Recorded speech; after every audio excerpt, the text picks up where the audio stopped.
menurut ayat Quran dan hadis Nabi itu nanti ada bermacam-macam.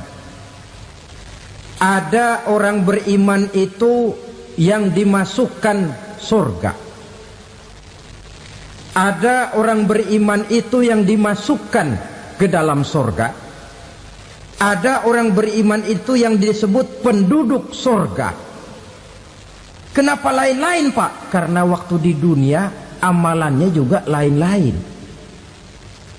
Ada orang beriman yang masuk surga. Ini paling murah tiketnya. Mau masuk surga? Kata Nabi begini, ma min abdin qala la ilaha illallah thumma mata ala dhalik illa dakhalal jannah. Kalau seorang hamba sudah mengucap dua kalimat syahadat, dia yakin dengan kebenaran kalimat itu sampai matinya, orang itu akan masuk surga. Abi Dzar yang waktu itu diajak bicara heran, ya Rasul kok gampang betul? Iya, walaupun orang itu mencuri, iya, walaupun orang itu berzina, iya. Biar dia mencuri, biar dia berzina, kalau dia sudah mengucap dua kalimat syahadat, dia yakin dengan kebenaran kalimat itu sampai matinya, itu orang akan masuk surga. Jadi masuk surga cukup dua kalimat syahadat, yakin sampai mati, masuk surga. Itu perkara masuk. Tapi kalau pertanyaannya diterusin, masuknya kapan, Pak? Nah, ini lain lagi urusannya. Sebab ada yang masuknya itu langsung, ada yang mampir dulu. Di sana tempat cuma dua, kalau tidak surga, neraka. Mau ke surga tapi mampir dulu, yang mampirnya jelas di neraka.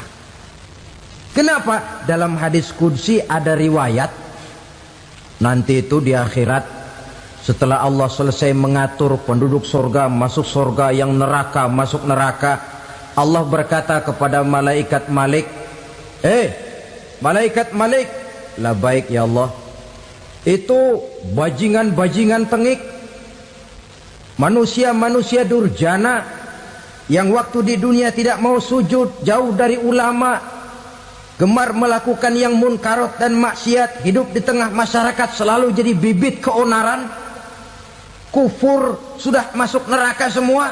Sudah ya Allah. Nah, kalau sudah, coba sekarang kamu masuk, Malik. Saya, iya, masuk neraka. Mau apa ya Allah? Kata Allah, akhriju minan nar man kana fi qalbihi misqala habatin min khardalin min iman. Kau masuk neraka, cari di dalam neraka orang-orang yang ada imannya walaupun kecil sebesar biji zarah, angkat mereka keluar. Masuk malaikat Malik ke neraka, cari orang yang ada imannya, korek-korek. Ya repot, udah pada gosong. Yang ada imannya diangkat ke atas, yang ada imannya diangkat ke atas, lalu dimandikan di Nahrul Hayat, namanya sungai kehidupan di akhirat nanti. Cakep lagi rupanya, bersih lagi wajahnya, apel di hadapan Allah. Kata Allah, bagaimana mas? Kapok nggak sampean? Kapok ya Allah. Nah, kalau kapok, idhab fadkhulil jannah, pergi masuk surga sana. Berangkat mereka ke surga, ketemu sama teman-temannya yang udah sampai lebih dulu, yang nggak pakai mampir lagi. Terjadi dialog. Kata teman-temannya yang udah pada nyampe duluan, mas, iya, emang baru sampai? Saya baru sampai. Memang mampir di mana dulu mas? Kita sudah lama sampai di surga. Saudara buka surah Al-Muddatsir ayat 34-35. Ma salakakum fis saqar? Kenapa kamu mampir di neraka Saqar? Qalu lam naku minal musallin. Mereka menjawab, kami mampir di neraka Saqar mas, gara-gara dulunya kami waktu di dunia ndak pernah sholat. Ndak pernah sholat? Ndak pernah. Kan rumahnya dekat masjid, cuma dekat doang mas. Sholat mah enggak saya. Enggak pernah ngasih makan fakir miskin, enggak pernah hadir di majelis taklim, pendeknya enggak pernah melakukan kebajikan, maka saya pun mampir di neraka sakor. Untung betul saya punya iman mas sedikit. Waktu hidup di dunia dulu saya pernah mengucap 2 kalimat syahadat, sekali-kalinya waktu mau kawin. Masya Allah. Untung saja kawin, kalau nggak kawin polos.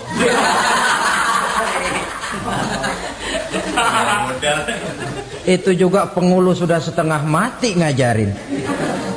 Asyhadu alla, asyaduaan, asyaduaan.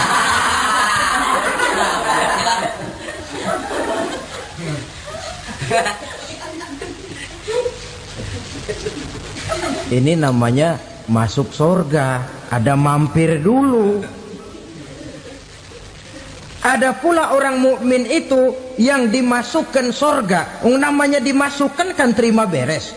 Saya masuk ke rumah, jalan sendiri, cari tempat sendiri. Saya dimasukkan ke dalam rumah, terima beres. Pokok ada di dalam, itu dimasukkan namanya. Nggak pakai mampir. Tapi tentu tiketnya lebih mahal ketimbang yang pertama tadi. Apa kata Allah? Innal ladzina amanu wa amilus salihat la ukaffiranna anhum sayyi'atihim wa la udkhilannahum jannah. Sesungguhnya orang-orang yang beriman kemudian beramal soleh, kami hapuskan segala dosa dan kesalahannya, kami masukkan mereka ke dalam surga. Lihat ayatnya, Allah yang memasukkan, kita yang dimasukkan. Tidak pakai transit, tidak usah mampir. Cuma tidak cukup syahadat, tidak cukup amanu, tapi diiringi dengan wa'amilus salih. Iman, amal. Tidak cukup syahadat, lalu dibuktikan dia sholat, dia zakat, puasa, lalu dia melakukan berbagai macam kebajikan. Ini yang menyebabkan dia tidak pakai mampir di tempat yang bernama sakor. Lalu ada pula orang mukmin itu yang disebut penduduk sorga. Wah, ini sudah VIP ini. Ashabul jannah, penduduk sorga. Siapa mereka? Kata Allah, innal ladzina amanu summa istaqamu fala khaufun alaihim wala hum yahzanun ulaika ashabul jannah hum fiha khalidun. Sesungguhnya orang-orang yang beriman lalu istiqamah, tetap dalam melaksanakan perintah Allah, tidak goyang, tidak labil tapi stabil, istiqamah, mereka tidak takut dan tidak bersedih hati. Merekalah penduduk surga. Iman, istiqamah. Tidak punya duit, sembahyang. Banyak duit, sembahyang. Miskin, sembahyang. Kaya, tetap sembahyang. Istiqamah. Kadang orang kalau susah rajin ke masjid, banyak duitnya ngelihat masjid melengos. Waktu miskin hamba Allah, setelah kaya jadi hamba harta. Bergeser, tidak ada nilai istiqomahnya. Saudara-saudara, dengan begitu penduduk neraka itu dua. Ada penduduk permanen, ada penduduk yang semi permanen. Yang semi permanen orang-orang beriman yang mempunyai dosa besar. Mereka masuk ke neraka untuk menerima azab sesuai dengan dosanya. Bila selesai masa azab itu, mereka akan diangkat untuk ditempatkan kembali ke dalam surganya Allah Subhanahu wa ta'ala. Nah, dikala itulah saudara-saudara, ada yang disebut syafaat dari Rasulullah Sallallahu Alaihi Wasallam. Tapi tentu jangan lupa, syafaat ini ibarat kain menambal dia. Kita punya kain bolong-bolong sedikit, syafaat yang menambal. Solat kita ada kurang dikit, sedekah kita ada campur riak dikit, amalan kita ada tidak karena Allah dikit, kita berharap syafaat. Jadi biarlah kain masih bolong-bolong, yang penting punya kain. Tapi kalau kainnya tidak ada, yang ditambal apanya? sholat tidak, puasa tidak, zakat tidak, berharap syafaat saja.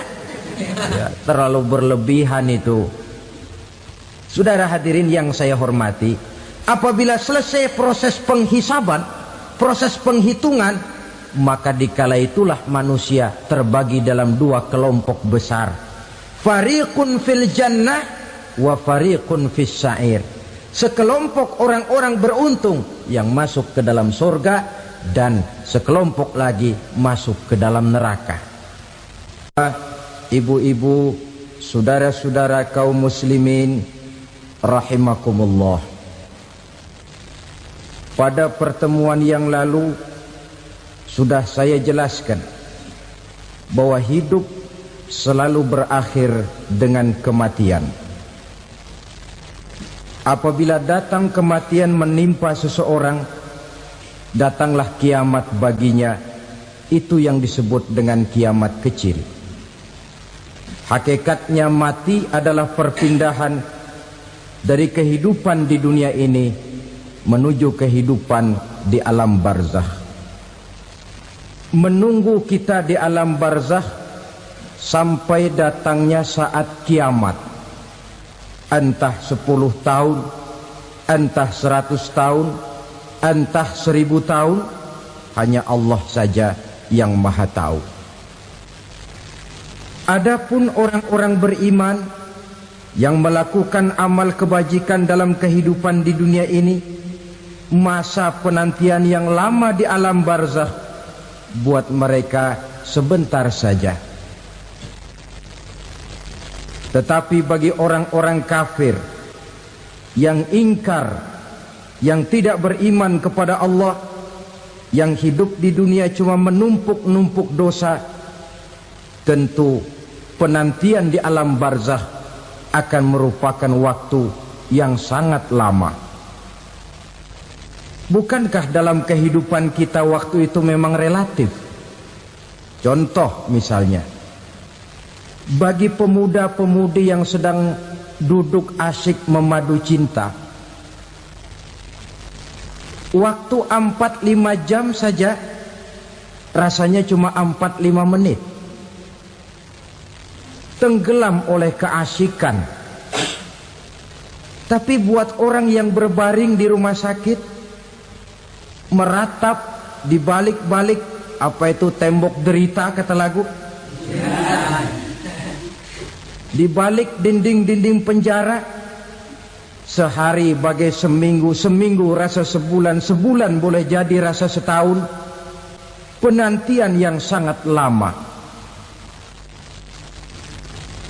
Kapan kiamat itu akan datang? Ini rahasia Allah. Jangankan kita yang orang awam, baginda Nabi sendiri tidak diberitahu oleh Allah kapan kiamat itu akan terjadi. Tetapi sungguh pun demikian, banyak hadis-hadis yang menjelaskan ciri atau tanda-tanda datangnya kiamat. Nah, kalau sudah bicara soal tanda, tanda kiamat itu ada dua. Pertama yang disebut alamatus sughra, tanda-tanda kecil. Ini waktunya masih ada tenggang. Ada yang dinamakan alamatul kubra, tanda-tanda besar. Artinya kiamat sudah diambang pintu. Apa tanda-tanda kecil dari datangnya hari kiamat itu? Misalnya kata Nabi, apabila ilmu sudah diangkat oleh Allah, artinya apabila ulama sudah banyak wafat, minat orang belajar agama berkurang, lalu kebodohan nampak merajalela di mana-mana, zina dikerjakan secara terbuka, minuman-minuman keras jadi kebanggaan, itu termasuk di antara tanda-tanda kecil terjadinya hari kiamat. Apalagi misalnya iza waladatil ammatu rabbataha, apabila budak sudah melahirkan tuan. Apa maksudnya? Ada yang mentafsirkan apabila anak sudah bisa membudaki orang tuanya. Orang tua yang melahirkan dia, yang membesarkan dia, demi setelah si anak besar jadi orang berpangkat, bertitel, berharta, berkedudukan, jadilah orang tua itu budaknya. Sehingga sering dibilang kalau orang tua kaya, anak jadi raja. Tapi kalau anak yang kaya, orang tua sering jadi budak. Apalagi munculnya fitnah yang bergelombang, timbul perang antara dua bangsa yang besar, waktu berjalan terasa sangat pendek sekali. Itu merupakan tanda di antara tanda-tanda kiamat. Termasuk di dalamnya sulit membedakan mana laki, mana perempuan. Kan kalau tanda-tanda kayak begini sekarang sudah banyak kita lihat kan? Ulama banyak wafat, penggantinya sulit. Zina dikerjakan berterang-terangan, minuman keras jadi kebanggaan, banyak anak membudaki orang tuanya, sulit membedakan mana laki mana perempuan. Kadang-kadang dari belakang kita lihat perempuan bener, begitu kita colek nengok jenggotan.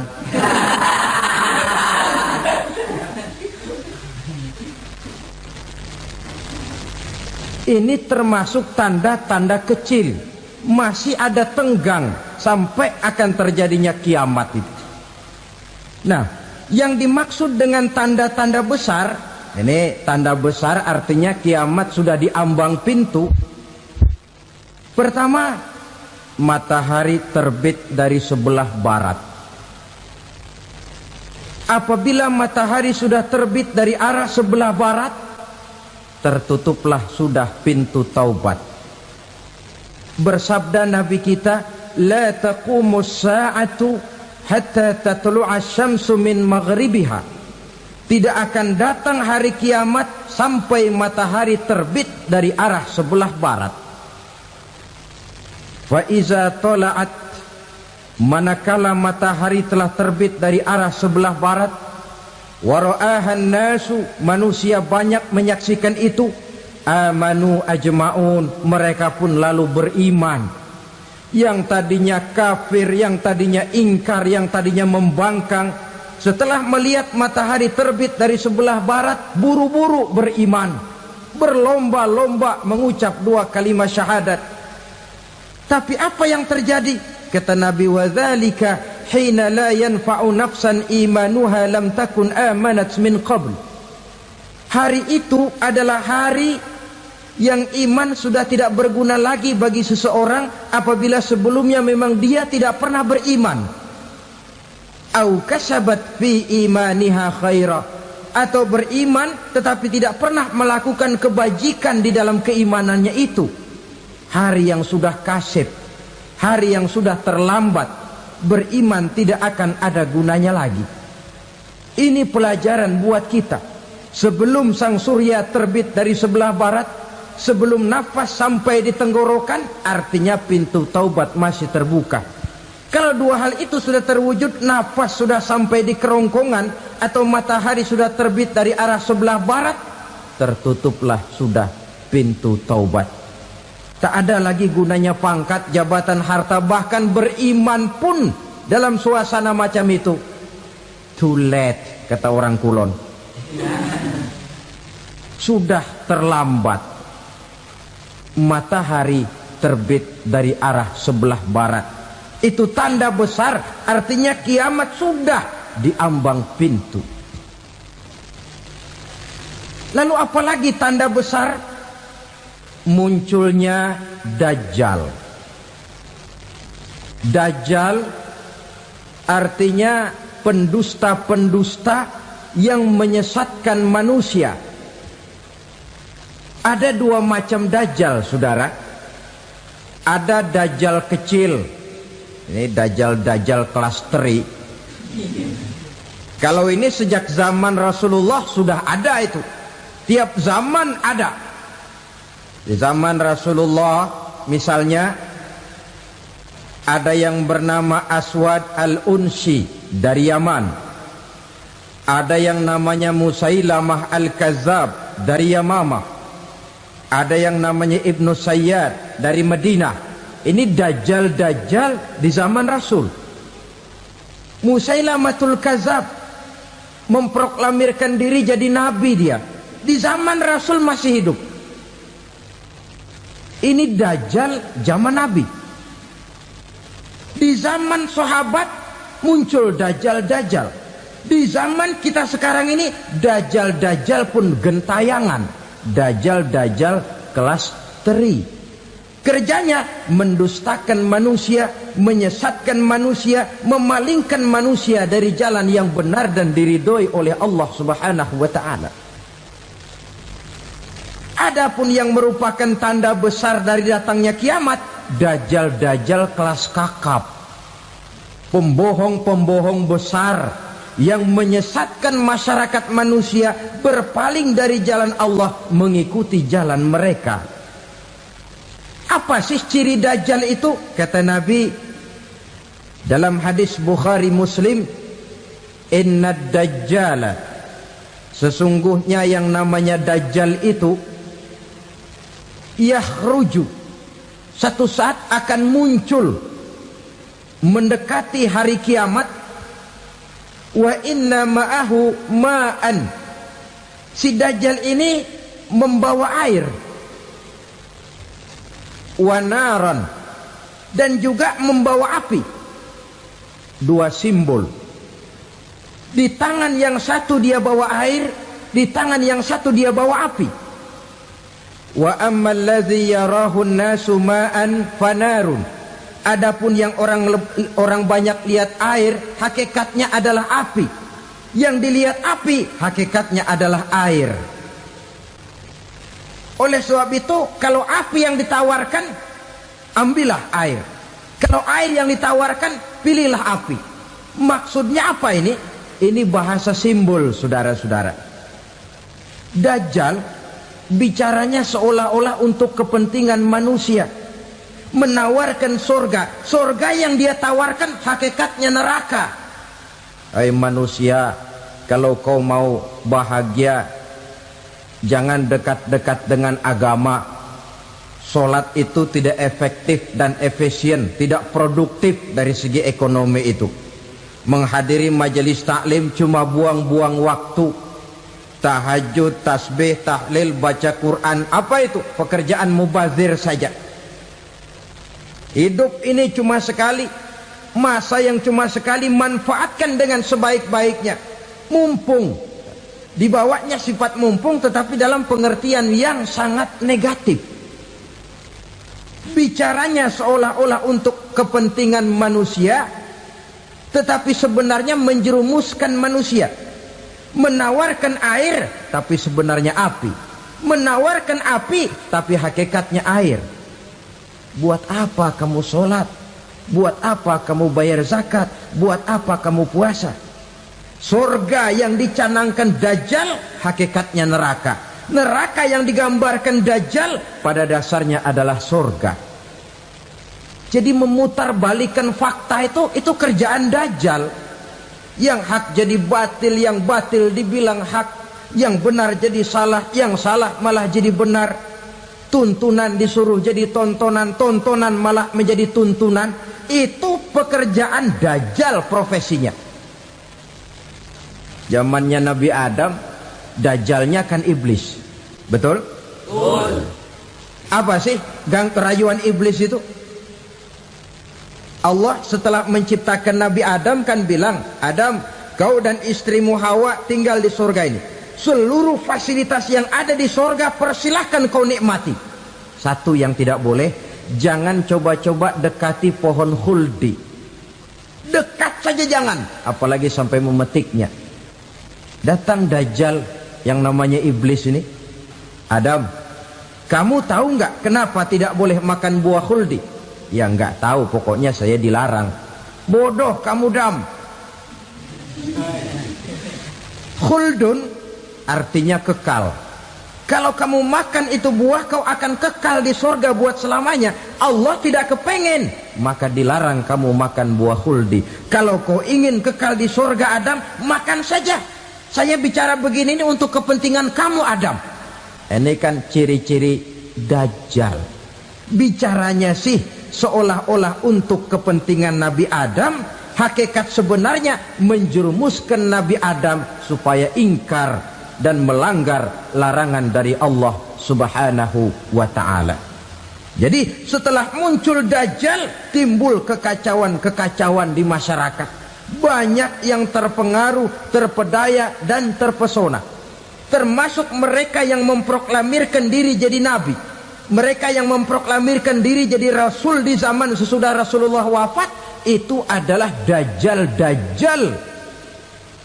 Maka saya ingatkan, kalau di zaman kita sekarang ini ada orang ngaku jadi nabi, ada orang ngaku jadi rasul, biar bahasa Arabnya kental, Quran hafal, hadis ribuan hadis hafal, biar pakai serban sampai menyengser ke tanah, bahasa Arabnya fasih, tapi dia mengaku jadi nabi, jadi rasul, kita umat Islam wajib tidak percaya. Wajib untuk tidak percaya. Itulah Dajjal zaman kita sekarang ini. Tidak mustahil mereka datang mempengaruhi orang awam supaya berpaling dari Rasulullah, mengikuti mereka. Nah, di akhir zaman nanti, mendekati hari kiamat, Dajjal ini muncul. Dajjal kelas kakap, menyesatkan masyarakat manusia untuk berpaling dari Islam, mengikuti seruan mereka. Apalagi di antara datangnya kiamat itu, tanda yang besar itu, turunnya Nabiullah Isa Al-Masih, putra Maryam. Menurut berbagai hadis yang sahih, Nabi Isa Al-Masih nanti akan turun lagi. Tidak membawa risalah yang baru, tapi meluruskan risalah Islam ini yang telah banyak ditinggalkan oleh masyarakat. Bahkan ada hadis menjelaskan beliau akan membunuh Nabi, mematahkan kayu-kayu salib, lalu melaksanakan haji dan umrah mengikuti syariat Nabi Muhammad, bukan membawa agama baru. Menjadi semacam mujaddid, reformer, menyelamatkan manusia dari bisikan Dajjal. Bahkan ada riwayat yang menjelaskan bahwa Nabi Isa berhasil mengalahkan Dajjal, mengembalikan masyarakat manusia kembali kepada ajaran Islam yang datang dari Allah, dibawa oleh Rasulullah sallallahu alaihi wasallam. Dengan kata lain, turunnya Nabi Isa bukan sebagai nabi dan rasul baru, tetapi mengikuti syariat Nabi kita Muhammad sallallahu alaihi wasallam. Saudara hadirin, ibu-ibu hadirat yang saya hormati, kemudian apalagi di antara tanda-tanda besar akan datangnya kiamat itu? Keluarnya asap atau awan. Kata Nabi, inna min asrati sa'ah dukhanan yamla'u ma bainal masyriqi wal maghrib. Di antara tanda-tanda kiamat, munculnya awan antara langit dan bumi. Ini pun diperkuat dalam surah Ad-Dukhan ayat 10. Fartaqib yauma ta'tis sama bidukhanim mubin fayughshan nas hadza azabun alim. Bagi orang-orang yang beriman, mereka biasa-biasa saja. Tapi bagi orang kufur, datangnya asap dan awan ini merupakan azab yang kelewat pedih. Barangkali sedikit mendekati gambaran tentang azab yang pedih ini, saya ingatkan alam pikiran kita kepada peristiwa yang belum lama terjadi. Pernah dengar berita bocornya reaktor nuklir di Chernobyl, Uni Soviet? Pernah dengar? Bocornya reaktor nuklir di Chernobyl yang mengakibatkan ratusan bahkan sangat mungkin ribuan nyawa. Cuma satu reaktor. Bagaimana kalau seluruh cadangan nuklir yang dimiliki oleh para negara adikuasa ini diledakkan? Bahkan yang konon menurut catatan cadangan nuklir yang dimiliki bersama oleh Amerika dan Rusia sekarang ini sudah sanggup memusnahkan 6 miliar manusia, 1,5 kali lebih banyak dari jumlah manusia yang nongkrong di permukaan bumi ini. Saudara-saudara hadirin yang saya hormati, lalu saat mendekati hari kiamat, apalagi tandanya? Setelah Nabi Isa wafat, pada saat turunnya yang kedua kali, lalu Allah meniupkan angin sejuk. Semua orang-orang beriman, orang-orang baik wafat, sehingga penghuni bumi ini cuma tinggal lagi terdiri dari orang-orang kafir. Tidak ada lagi di bumi ini yang bisa mengucapkan Allah. Sehingga dalam hadis qudsi itu ada keterangan, innallaha azza wa jalla yaqulu li Israfil. Allah pernah pesan kepada malaikat Israfil, kata Allah, Israfil, idza sami'ta qailan yaqul Allah Allah fa akhirin nafkhah 40 sanatan ikraman liqailiha. Hai Israfil, apabila kau dengar di permukaan bumi masih banyak orang yang mengucapkan Allah Allah, maka tunda sangkakala kiamat itu 40 tahun.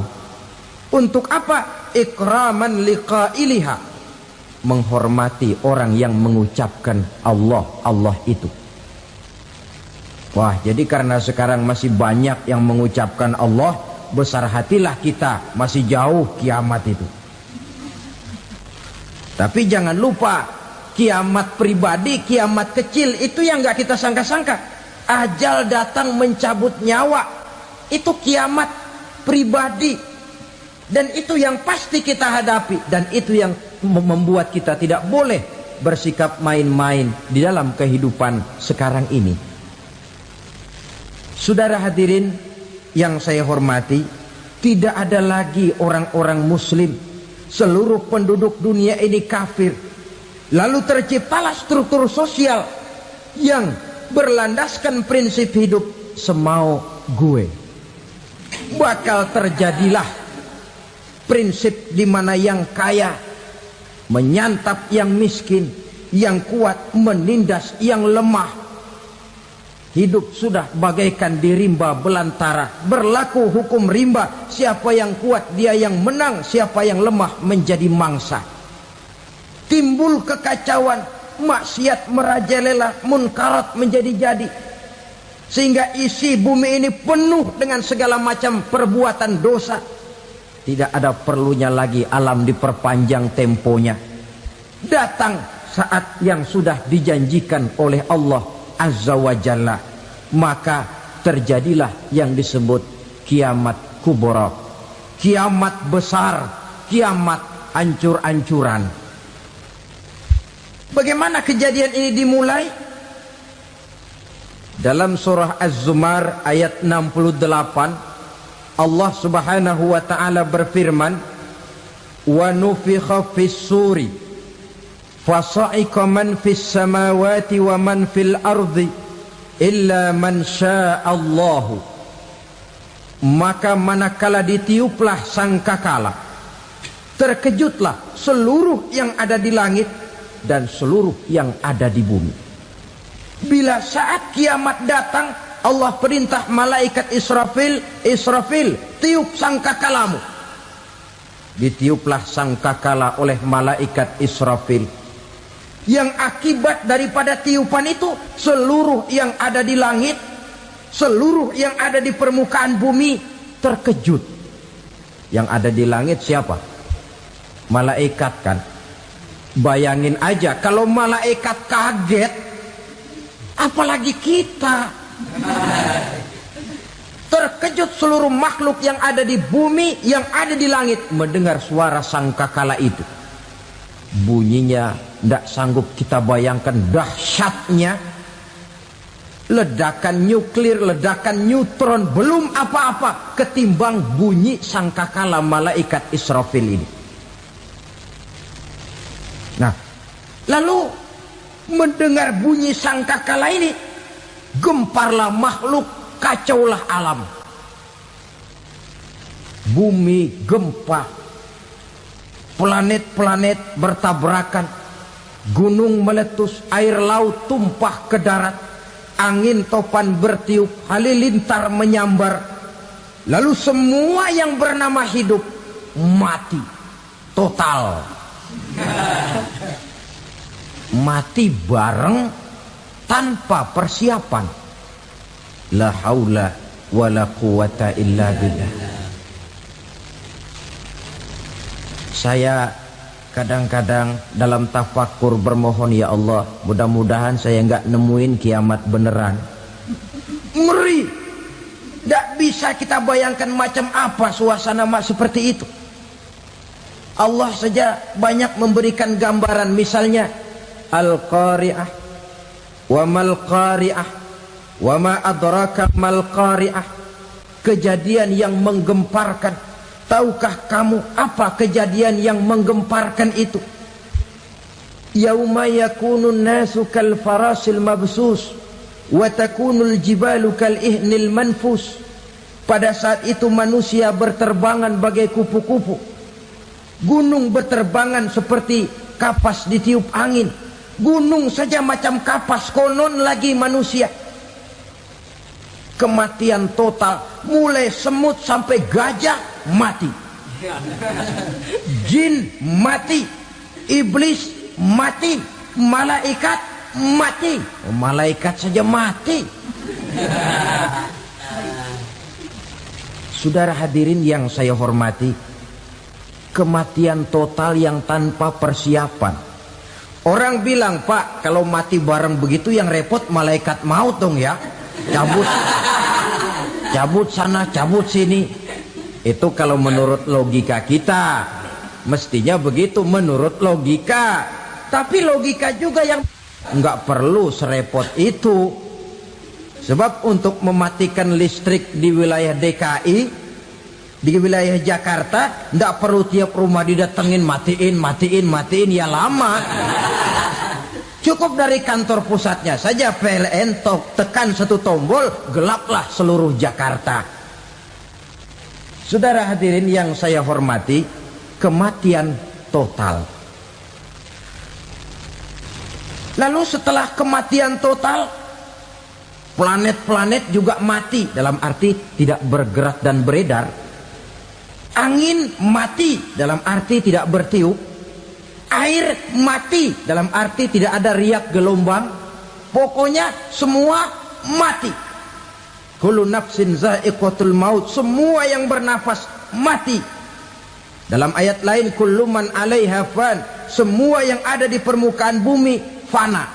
Yang kekal cuma Allah Subhanahu wa ta'ala. Yang paling belakang mati, malaikat maut dan malaikat Israfil. Tapi mati juga sesuai dengan janji Allah. 10 lamanya. Tidak dijelaskan oleh Abi Hurairah 40 jam, apa 40 hari, apa 40 tahun. Hadis-hadis cuma menyebutkan 40 saja. Sunyi alam, yang tinggal cuma Allah saja lagi. Ketika itu Allah berseru-seru, katanya, limanil mulkul yauma. Siapa para penguasa hari ini? Mana itu raja-raja dan penguasa yang dulu mengaku jadi Tuhan? Fir'aun. Mana Fir'aun sekarang? Yang dulu jadi raja, merasa berhasil, sombong, lalu tidak mau turun-turun dari kekuasaannya, sampai kepada puncak kekurang ajarannya mengangkat diri jadi Tuhan. Mana itu Fir'aun? Namrus. Mana sekarang Namrus? La ilaha illa ana. Ternyata tidak ada Tuhan lain selain daripada aku, kata Allah. Proses kemudian, saudara-saudara, turunlah hujan dari langit. 40 lamanya hujan itu. Tidak jelas juga 40 jam apa 40 hari. Setelah air turun membasahi, datanglah tiupan sangkakala yang kedua. Semua yang bernama mati bangkit dari kuburnya masing-masing. Ini yang disebut Yaumul Ba'thi, hari kebangkitan. Allahu Akbar. Pada saat kita bangkit dari kubur kita masing-masing, kumpul di padang mahsyar namanya. Bayangin aja, saya sendiri nggak sanggup bayangin. Manusia sejak zaman Adam sampai zaman kiamat kumpul bareng di tempat sama. Berapa banyaknya itu?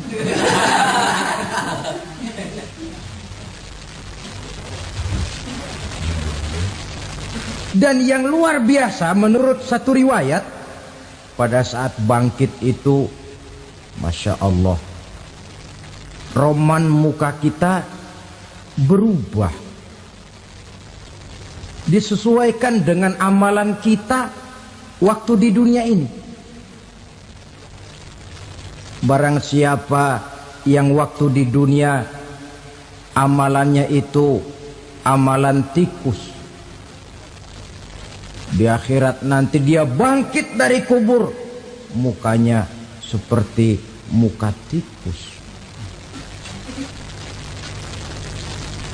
Gagah betul badannya, tapi mukanya seperti tikus. Kenapa? Amalannya waktu di dunia seperti amalan tikus. Apa amalan tikus itu? Suka ngegeragoti barang yang sudah disimpan rapi-rapi. Orang sudah simpan uang rapi-rapi, simpan perhiasan rapi-rapi, digeragoti oleh tikus. Maling-maling, pencoleng-pencoleng, koruptor-koruptor. Itu nanti di akhirat nanti kita lihat mukanya seperti muka tikus. Oh ini waktu di dunia suka nyolong, mukanya seperti muka tikus. Barang siapa yang waktu di dunia ini amalannya itu amalan macan, dia akan bangkit nanti mukanya seperti muka macan. Apa amalan macan? Macan itu amalannya menang-menangan. Orang yang mau menang saja nggak mau mengalah. Coba lihat di hutan, kenal hutan nggak? Di hutan, raja hutan di mana-mana pasti macan. Betul kan? Betul. Padahal hutan belum pernah bikin pemilihan umum. Tapi macan tidak peduli ada pemilihan umum apa tidak, pokok saya raja. Sebab apa? Macan jadi raja itu bukan karena benar, tapi karena kuat jadi raja. Setelah dia jadi raja, rakyat hutan yang mesti dilindungi malah dimakan oleh raja macan.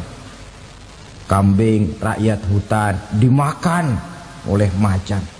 Ayam rakyat hutan dimakan oleh macan.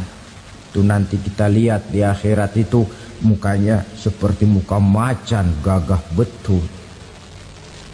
Lalu barang siapa yang di dunia ini amalannya itu seperti amalan anjing, nanti dia punya muka seperti muka anjing. Apa amalan anjing?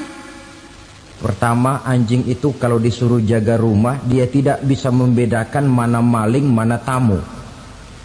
Biar yang datang maling, kalau bawa tulang, anjing kalem. Yang kedua, anjing itu akan setia kepada siapa saja yang memberinya roti. Siapa yang memberinya roti, itulah majikannya.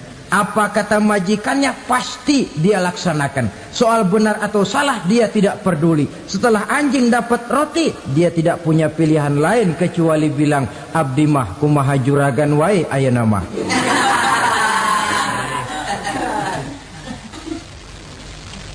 Saudara hadirin yang saya hormati, berkumpul di padang mahsyar, tiap orang sibuk dengan persoalannya masing-masing. Matahari waktu itu didekatkan oleh Allah. Panas luar biasa. Ada yang saking panasnya itu mencucurkan peluh keringat sampai sebatas mata kakinya. Ada yang keringatnya sampai sedengkulnya. Ada yang keringatnya sampai sepusatnya. Ada yang keringatnya mengalir sampai sebahunya. Ada yang kelelap oleh keringatnya sendiri, sementara orang di sampingnya nggak apa-apa. Bergantung lagi amalan dia waktu di dunia ini. Saudara-saudara, sebagian orang dalam kepanikan padang mahsyar berombong-rombong datang mereka menghadap Nabi Adam. Ya Adam, anta abal bashar. Hai Adam, Tuhan adalah bapak moyang manusia. Kami sebentar lagi akan disidang, dimintakan pertanggungan jawab. Tolonglah kami, hai Adam. Kata Nabi Adam, jangankan nolongin sampean, saya sendiri tanggung jawab di hadapan Allah ketika dulu tidak boleh makan khuldi, saya serobot. Sudahlah, urus diri masing-masing saja, nafsi. Begitu kata Nabi Nuh, begitu kata Nabi Ibrahim. Tiap orang bertanggung jawab sendiri-sendiri. Ketika itulah saudara-saudara, nikmatnya menjadi umat Nabi besar Muhammad sallallahu alaihi wasallam. Sebab apa? Walaupun menurut abjad kita ini umat paling belakang, paling belakang kita ini toh, karena Nabi Muhammad adalah Nabi akhir, tapi akan dihisap lebih dulu, lewat di atas sirat lebih dulu, masuk surga lebih dahulu ketimbang umat-umat belakangan. Ketika Rasul mendekati ajal, beliau tanyakan itu kepada malaikat Jibril.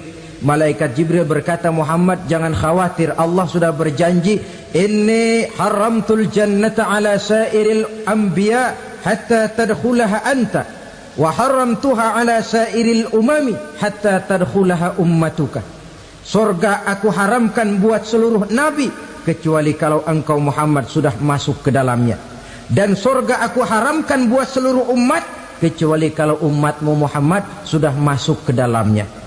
Logikanya, walaupun menurut abjad kita umat paling belakang, bakal dihisap paling dulu, lewat di atas sirat paling dulu, masuk surga paling dulu, kalau mampir ke neraka juga paling dulu. Ya resiko.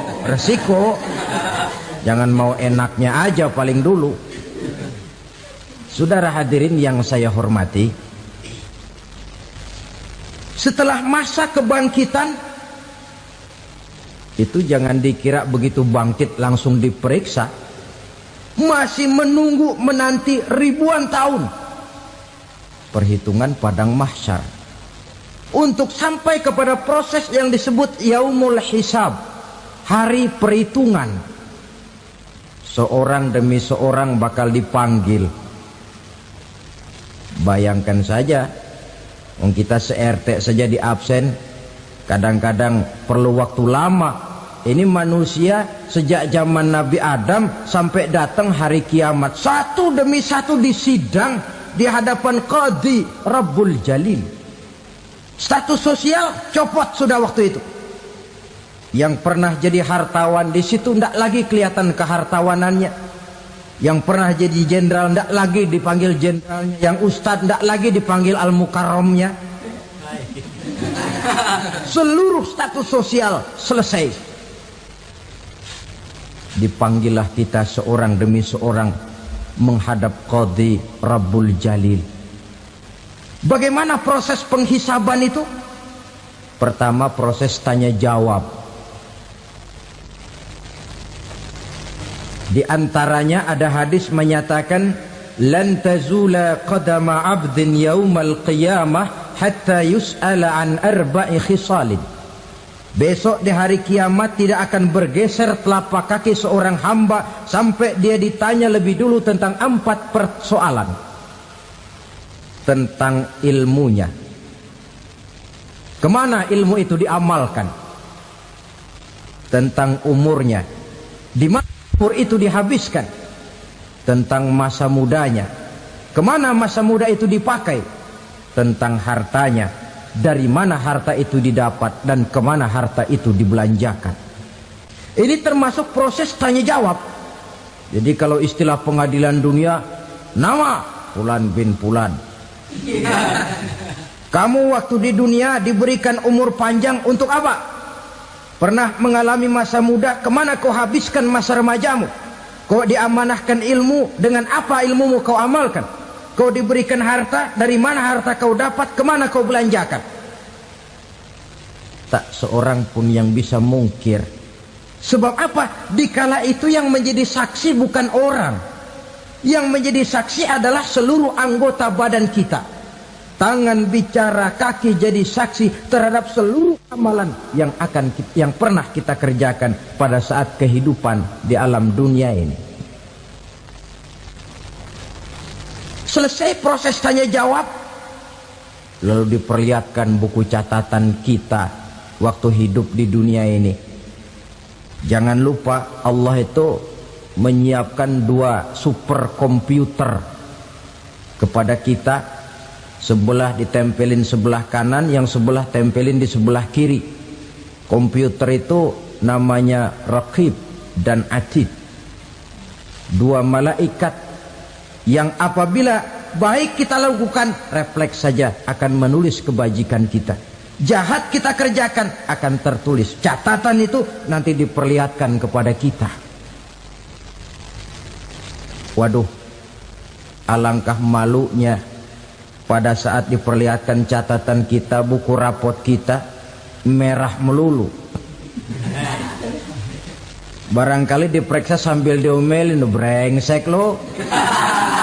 Buku merah melulu begini, bagaimana waktu hidup di dunia? Tidak cukup diperlihatkan buku catatan kehidupan, rekaman kehidupan.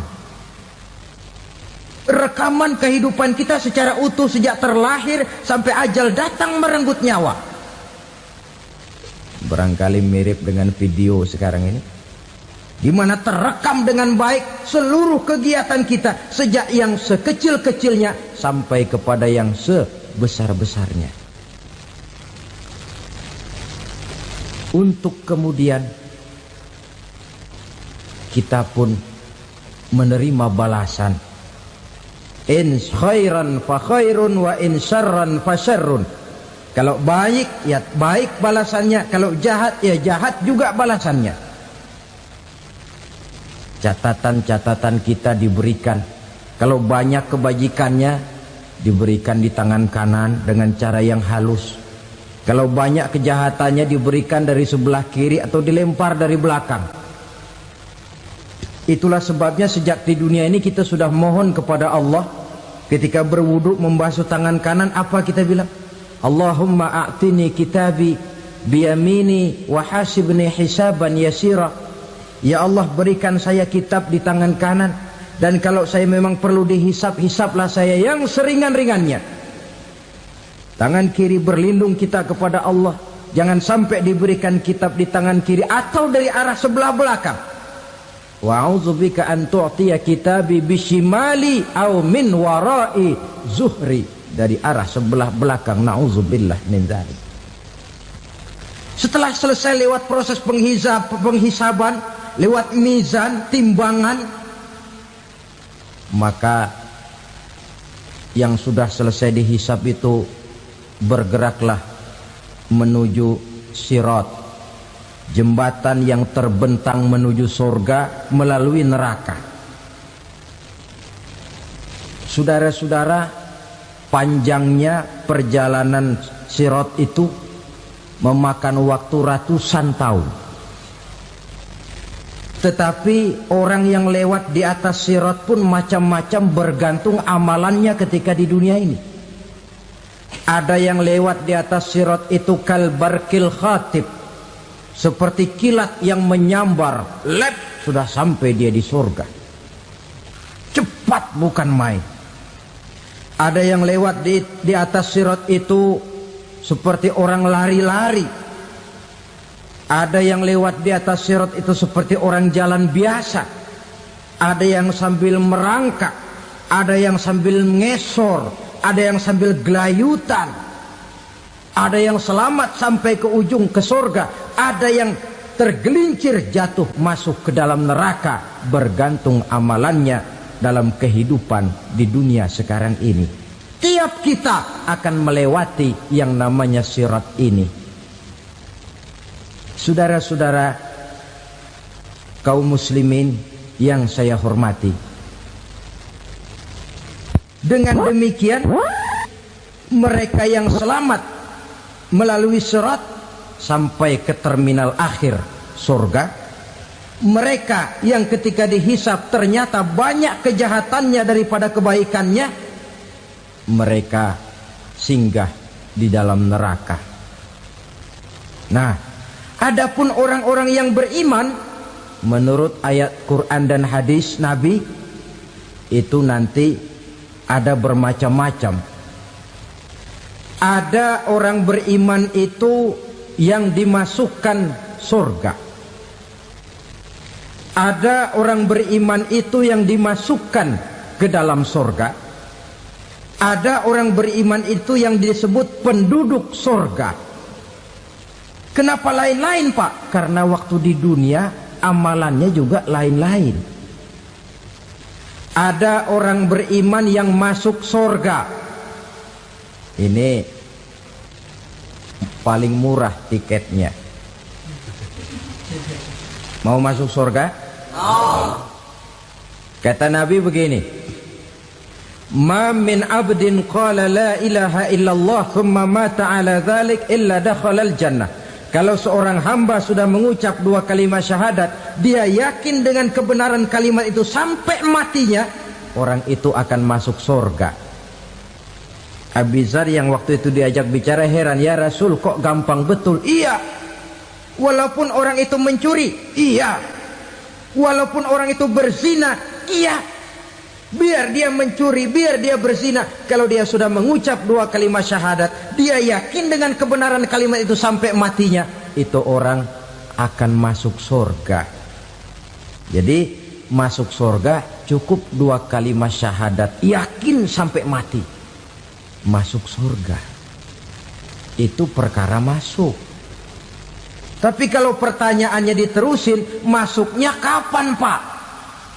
Nah, ini lain lagi urusannya. Sebab ada yang masuknya itu langsung, ada yang mampir dulu. Di sana tempat cuma dua, kalau tidak surga, neraka. Mau ke surga tapi mampir dulu, yang mampirnya jelas di neraka. Kenapa? Dalam hadis qudsi ada riwayat, nanti itu di akhirat, setelah Allah selesai mengatur penduduk surga masuk surga, yang neraka masuk neraka, Allah berkata kepada malaikat Malik, malaikat Malik, labaik ya Allah, itu bajingan-bajingan tengik, manusia-manusia durjana yang waktu di dunia tidak mau sujud, jauh dari ulama, gemar melakukan yang munkarat dan maksiat, hidup di tengah masyarakat selalu jadi bibit keonaran, kufur, sudah masuk neraka semua. Sudah ya Allah. Nah, kalau sudah, coba sekarang kamu masuk, Malik. Saya, iya, masuk neraka. Mau apa ya Allah? Kata Allah, akhriju minan nar man kana fi qalbihi misqala habatin min khardalin min iman. Kau masuk neraka, cari di dalam neraka orang-orang yang ada imannya walaupun kecil sebesar biji zarah, angkat mereka keluar. Masuk malaikat Malik ke neraka, cari orang yang ada imannya, korek-korek. Ya repot, udah pada gosong. Yang ada imannya diangkat ke atas, yang ada imannya diangkat ke atas, lalu dimandikan di Nahrul Hayat, namanya sungai kehidupan di akhirat nanti. Cakep lagi rupanya, bersih lagi wajahnya, apel di hadapan Allah. Kata Allah, bagaimana mas? Kapok nggak sampean? Kapok ya Allah. Nah, kalau kapok, idhab fadkhulil jannah, pergi masuk surga sana. Berangkat mereka ke surga. ketemu sama teman-temannya yang udah sampai lebih dulu, yang nggak pakai mampir lagi. Terjadi dialog. Kata teman-temannya yang udah pada nyampe duluan, "Mas, iya, emang baru sampai?" "Oh, saya baru sampai." "Memang mampir di mana dulu, Mas? Kita sudah lama sampai di surga." Saudara buka surah Al-Muddatsir ayat 34-35. "Masalakakum fis saqar?" Kenapa kamu mampir di neraka Saqar? Qalu lam naku minal musallin. Mereka menjawab, kami mampir di neraka Saqar, Mas, gara-gara dulunya kami waktu di dunia tidak pernah sholat. Tidak pernah sholat? Tidak pernah. Kan rumahnya dekat masjid. Cuma dekat doang, Mas. Sholat mah enggak saya. Enggak pernah ngasih makan fakir miskin, enggak pernah hadir di majelis taklim, pendeknya enggak pernah melakukan kebajikan, maka saya pun mampir di neraka Saqar. Untung betul saya punya iman, Mas, sedikit. Waktu hidup di dunia dulu saya pernah mengucap 2 kalimat syahadat, sekali-kalinya waktu mau kawin. Masya Allah. Untung saja kawin, kalau nggak kawin polos.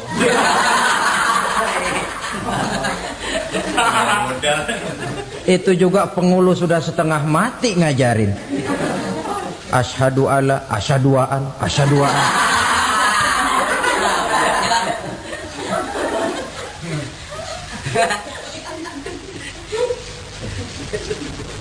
Ini namanya masuk surga, ada mampir dulu. Ada pula orang mukmin itu yang dimasukkan surga. Namanya dimasukkan kan terima beres.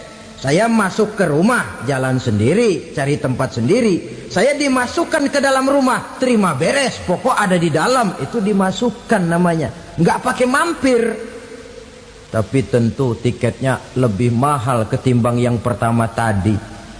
Apa kata Allah?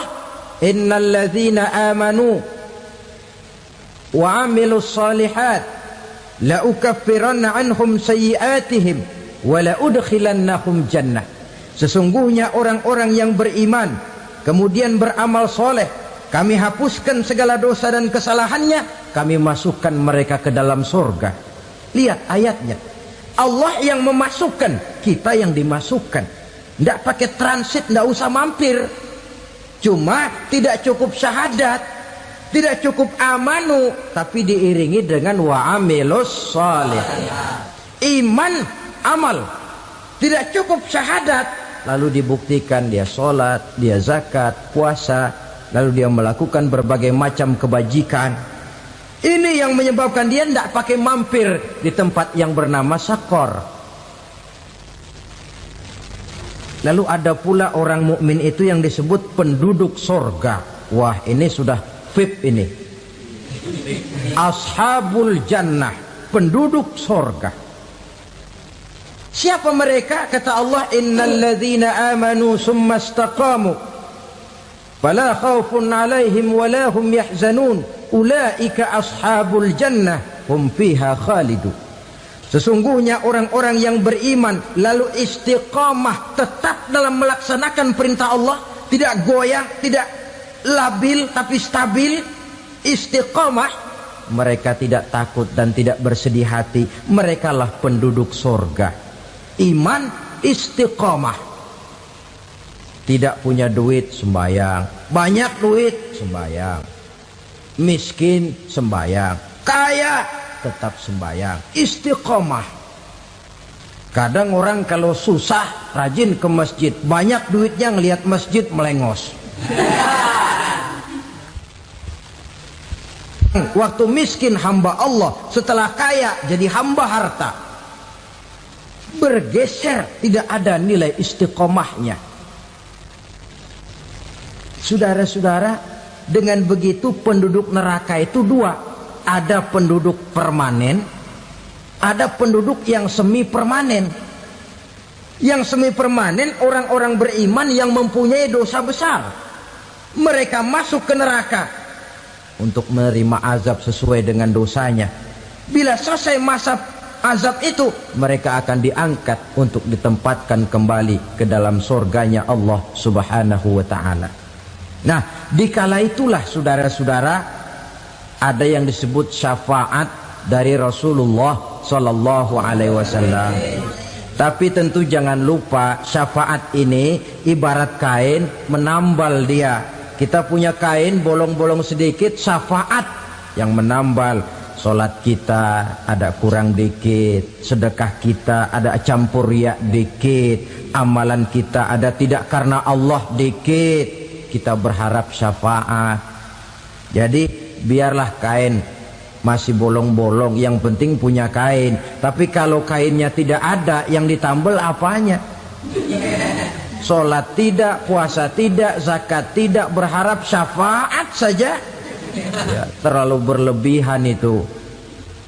Saudara hadirin yang saya hormati, apabila selesai proses penghisaban, proses penghitungan, maka dikala itulah manusia terbagi dalam dua kelompok besar. Fariqun fil jannah wa fariqun fis sa'ir. Sekelompok orang-orang beruntung yang masuk ke dalam surga, dan sekelompok lagi masuk ke dalam neraka. 7 macam perkara yang merusak akidah dan keimanan, merusak amal perbuatan yang sudah kita kerjakan, merusak sendi-sendi kehidupan sosial, pendek kata merusak segala hal di dalam kehidupan kita. Jauhilah olehmu 7 macam perkara yang merusak. Yang pertama, asyirku billah, menyekutukan Allah Subhanahu wa ta'ala. Agama dimulai dari keyakinan, maka kehancuran agama selalu dimulai dari kehancuran keyakinan, iman atau akidah yang dimiliki oleh seseorang. Dan untuk menghancurkan nilai-nilai iman yang kita miliki ini, orang rasanya tidak akan menghantam kita dengan peluru kendali. Orang tidak akan mengirimkan nuklir ke sini. Orang tidak juga akan mengirimkan satuan militernya ke sini. Untuk menghancurkan nilai-nilai iman, dibanjiri kita dengan paham-paham yang merusak dan mendangkalkan akidah. Baik ia bernama materialisme, baik ia bernama sekularisme, baik ia bernama banjirnya maksiat dan munkarat, baik ia bernama banjirnya peradaban dan kebudayaan yang menghancurkan moral daripada anak-anak kita, sedikit demi sedikit melenturkan dan melunturkan nilai-nilai keimanan kita, untuk kemudian pada waktunya nilai iman itu akan bertukar dan berganti menjadi nilai syirik kepada Allah Subhanahu wa ta'ala. Atau pada sisi lain, menjadikan yang selain Allah sebagai tujuan akhir daripada kehidupan kita. Sedangkan kita sama-sama maklum bahwa di dalam pandangan agama Islam, dosa yang tidak berampun, dosa yang terbesar, termasuk dalam kategori bapak moyangnya dosa, tidak lain adalah syirik, yakni menyekutukan Allah Subhanahu wa ta'ala. Pola penghancuran iman ini memang berstrategi. Ditawarkan kita kepada paham materialisme, paham kebendaan, di mana otak menempati urutan sebagai ranking pertama, Tuhan jatuh pada urutan kedua. Lalu menyusul kepada paham sekularisme, Allah dipisahkan dari seluruh kegiatan hidup ini, untuk pada gilirannya menjadikan yang selain Allah sebagai tujuan akhir daripada seluruh kegiatan hidup kita.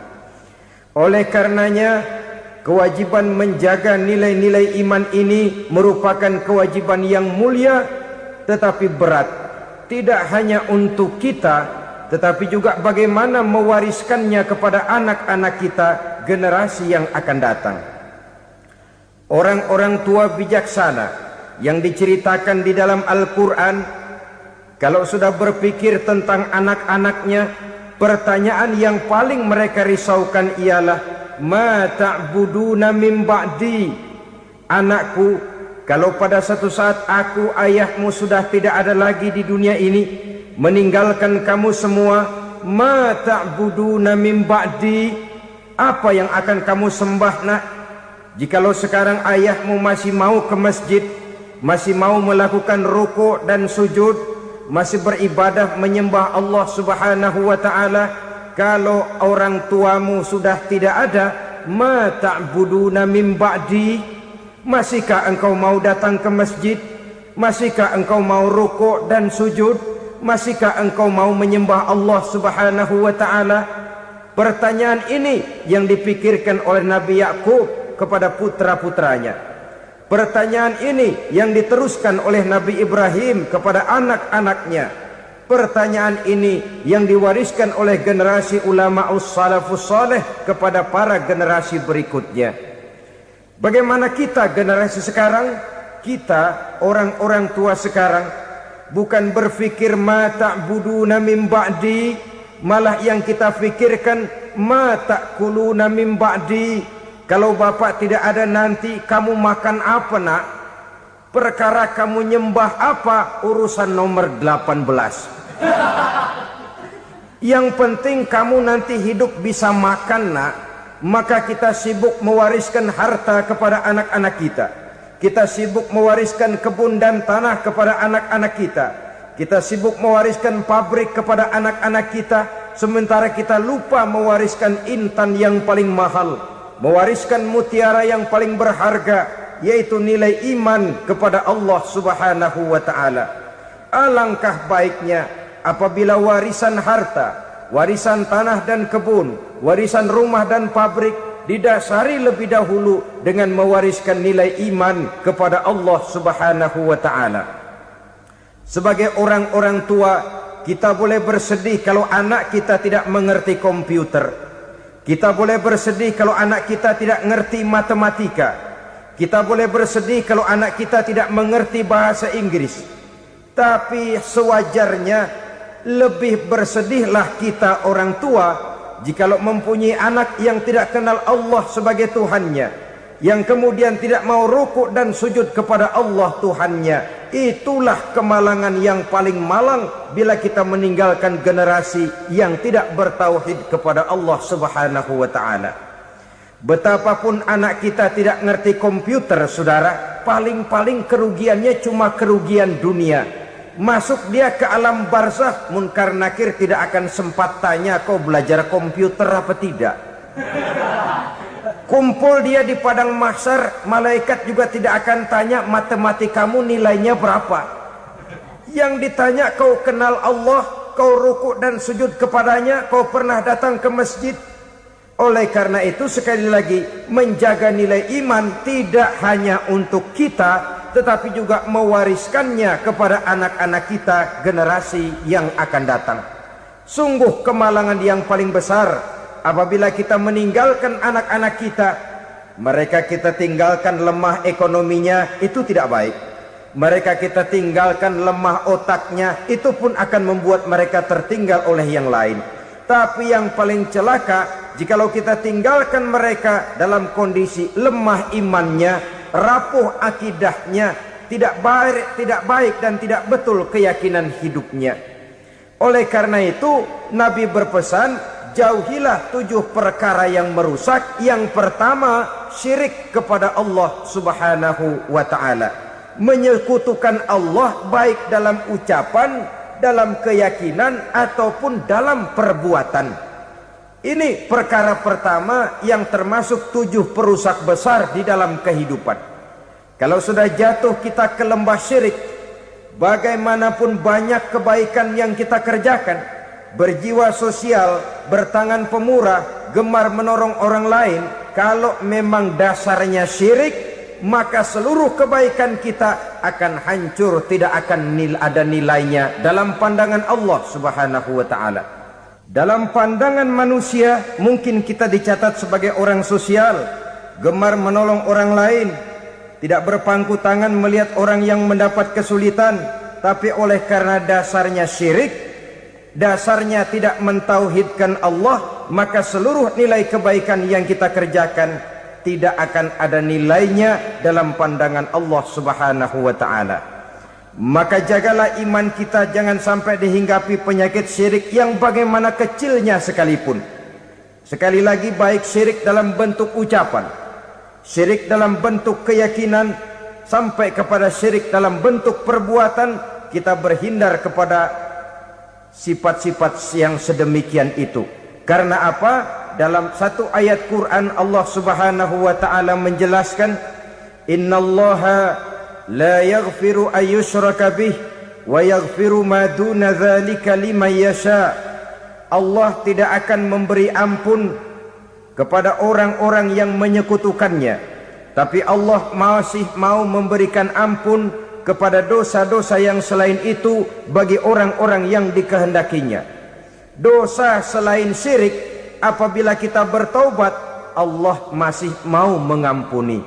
Tapi kalau sudah jatuh ke tempat syirik, itu sudah dosa yang tidak berampun.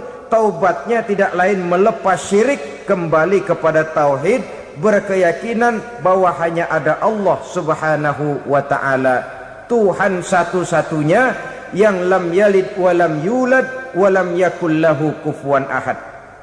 Tidak beranak, tidak pula diperanakkan, dan tidak satupun yang dapat menyerupai Tuhan Allah Subhanahu